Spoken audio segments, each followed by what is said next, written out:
This is the WZRD News for Wednesday, April 13th, 2022. Musical accompaniment by... Hello, this is Jim Kazmarek, saxophonist with the Event Horizon Jazz Quartet. You are listening to WZRD, Chicago 88.3 FM.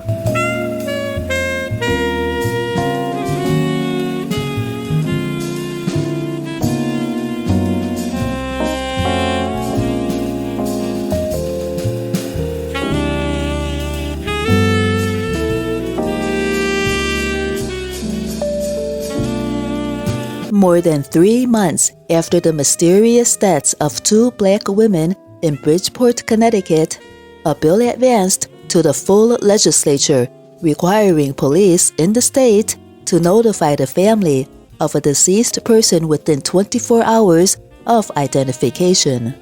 House Bill 5349 would require police who respond to a deceased person or the remains of a person to notify the family within 24 hours, or, if not, to document the reason they failed to do so.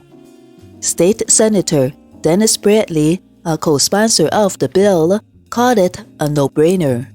This is such a basic concept that we think should take place in the state of Connecticut to ensure human dignity, Bradley said.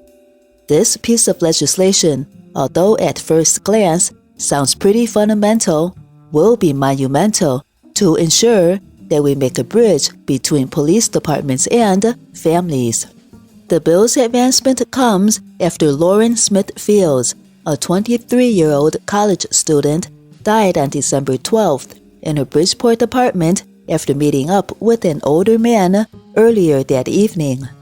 It was not until the next day that Smith Fields' mother, Chantel Fields, says she found out about her daughter's death after finding a note on her apartment door to call the landlord.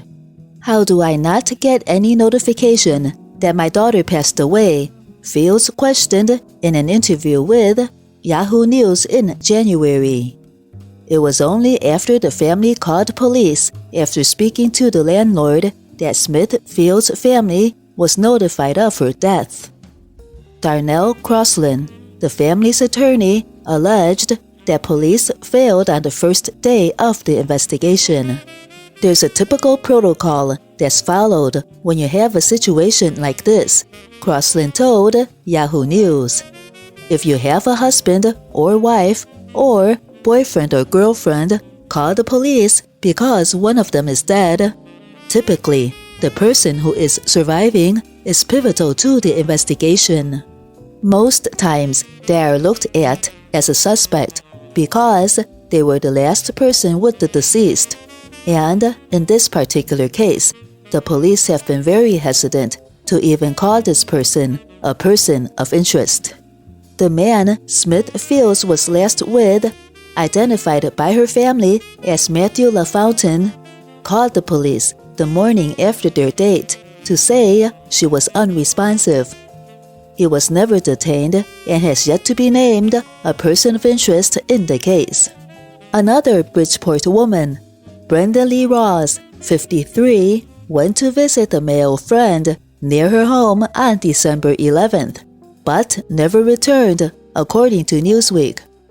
After not hearing from Ross for 2 days, her sister, Dorothy Ross Washington, made a series of distressed calls to the police, only to be told that nothing could be done.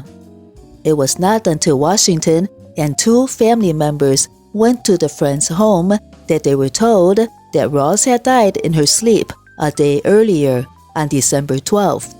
"Nobody ever notified us that she died," Washington told NBC News. "We had to do our own investigation and find out where she was."